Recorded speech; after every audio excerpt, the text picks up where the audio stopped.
Hi everybody, I'm Kristen, and today I will be talking about some experiences I had with an apparition and shadow people while I was living in Greenwich, Connecticut between about 2008 and 2012. So around the year 2008, maybe around 2009, my husband and I had gotten in the habit of kind of going out late at night on the weekends just to go kind of ghost hunting.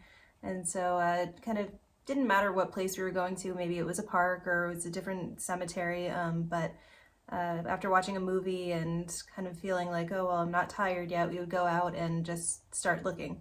And at that time, I was involved in the spiritualist church, so I was taking mediumship classes and I was going to church services where there were messages from people who had passed away that were given to people at the church. So kind of my mind at that time was completely on ghosts all of the time and spirits. And so on this one particular night, we had finished watching a movie and weren't ready to go to bed. And so I said, like, I have a very strong feeling that there is something, almost it seemed like it was like waiting for us at this one particular church. So it was the Second Congregational Church in Greenwich, which is kind of on the main road and where a lot of retail is located in the city. And it's this big, beautiful, really old church. It's huge, it's stone, it has like a bell on the top of it. And to the left-hand side of the church driveway where you drive in, there's a big old cemetery.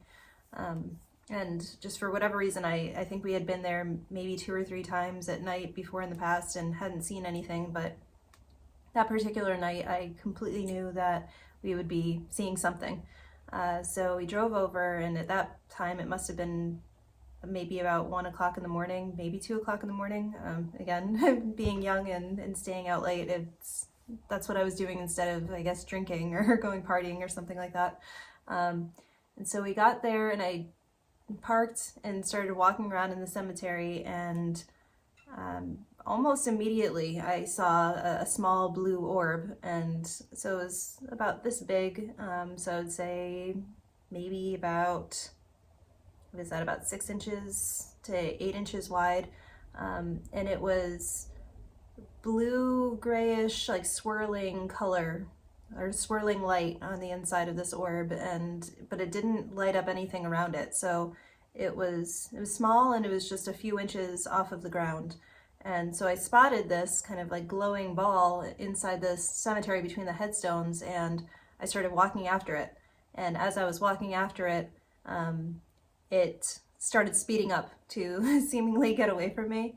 And at that point I started jogging and then running to go after this orb because for whatever reason it just seemed very non-threatening. It seemed like almost cute in a sense. It was small and it was dim and everything. So as I was chasing it, it turned and made a 90-degree angle, and it went back through a different line of headstones all the way to the back of the cemetery. And so I kind of tried to chase it back there, but it was a lot faster than I was. And when I got to the back of the cemetery, it was completely gone. So I kind of went back to the area where you drive into the church parking lot and started looking around, just taking in the entire cemetery to see like where it might have disappeared to. And I started just at that point walking through the headstones, just feeling like, oh, I'm called to go over here. So I started walking to the part of the cemetery that was closer to the road. And again, at that time of night, there was nobody out. There were very few cars that were driving by, just because it was so late. And it's interesting, I looked back while I was in the cemetery at this point, and I looked at the car, and I think I was trying to say something to my husband about like, well, do you see the orb anywhere or something like that? And when I turned and I looked back, there was just suddenly a person that was standing in the middle of the cemetery. And I could not understand how that person had gotten there, but even more shockingly, it was the way that this man, this apparition was dressed was very much of a different time, a different era. So 1 second, nobody there, and the next second, there was a man that just looked completely dark. I wouldn't say he was a shadow person, but he seemed like he was a little bit darker than what you would think of as another person that's physically standing with you in a cemetery. So he was wearing a full suit, and the suit had tails, and he had a top hat on. So he was this very tall person, very slim. I want to say he was definitely over 6 feet tall. He might have even been about like 6.5 feet tall, but very tall. And this little, like tall top hat. And at that point, I was not expecting to see an actual ghost or an apparition. I was expecting to just see another orb or maybe multiple orbs or something of that nature. It didn't cross my mind at all that I would be seeing what I was seeing. And so I stood there looking at this figure for a second, and it started to slightly come towards me, and I thought like, oh no, and fight or flight kicked into my brain, and I ran and jumped in the car, and I started yelling at my husband like you drive, just start driving. And he, for whatever reason, I guess he hadn't turned his head back enough to the left to see what I was looking at. He didn't see it at all, but I was like there's a ghost in the cemetery, and I think he was trying to wrap his head around like, well, I thought we came to the cemetery explicitly to see ghosts and to see stuff like this. And so yeah, he was like at that time like just very confused, and I was like, no, please drive, like get out of here. And like I'm like looking out past my husband's head out the driver's side window, and I'm seeing that that figure was still there, and yeah, it wasn't disappearing. And so he drove out. He drove through the kind of driveway to another exit, different street, and we circled around. And at that point, just even like under a minute later, there was nobody there. There was nobody standing in the cemetery. There was nobody on the sidewalk, like down near the street. There was nobody in the driveway. Again, it's like in that short of an amount of time, there's no way that somebody could have just disappeared. I mean, maybe if he was at a full sprint and was able to sprint into the church or something, but I knew that did not happen. And again, he just came out of pretty much thin air. So that was my first and really only major like apparition sighting that I've had in my life. And as the years went on, I was still involved in mediumship and trying to hear from spirits, I guess. And so in my house, it wasn't uncommon to kind of hear spirit rapping and for me to pick up mentally on some messages that were coming through from spirits. So just to kind of like set the stage, I guess, for what I ended up seeing next in my apartment. This is in the Byram area of the town. I had been running in place one night. I believe my husband was at working late, and I had finished up running. I didn't run outside because I get exercise asthma when I physically like run down the street or run on a treadmill or anything like that. And so I had finished up, and I had started jogging into my bedroom at that time to just grab some new clothes. I was going to take a shower and switch into pajamas. And I ran into my bedroom, and as I turned the corner to kind of like head to my closet where I kept all of my pajamas, I came face to face with a shadow person.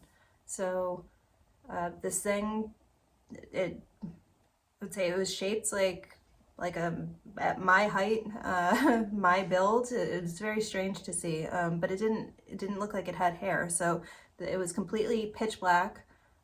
It had no facial features, no nothing. I couldn't see anything of it except for the silhouette. So I could see like the shape of its head and its neck and its shoulders. And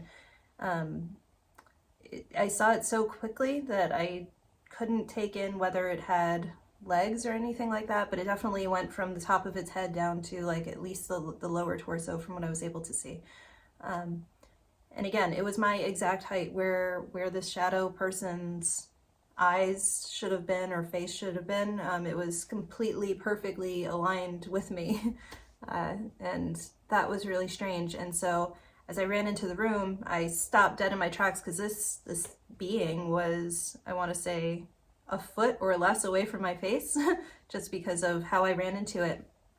And as I was kind of standing there in shock, the shadow figure like moved back, and the way that it moved back, it was like almost like it took like one step backwards, and then it kind of, after it moved back, it kind of turned and it fell back or walked back, just kind of melded back into the closet door that was to my right hand side. And so I turned around, I quickly flipped on a light, and I remember think like just kind of standing there for a second, not knowing what to do. And again, I kept my pajamas in my closet where this shadow being had just disappeared into. And so I was kind of just thinking it through. It's like, well, like I still wanted to take a shower. I still wanted to get dressed in new clothes. So I opened up the closet and obviously there was nothing there.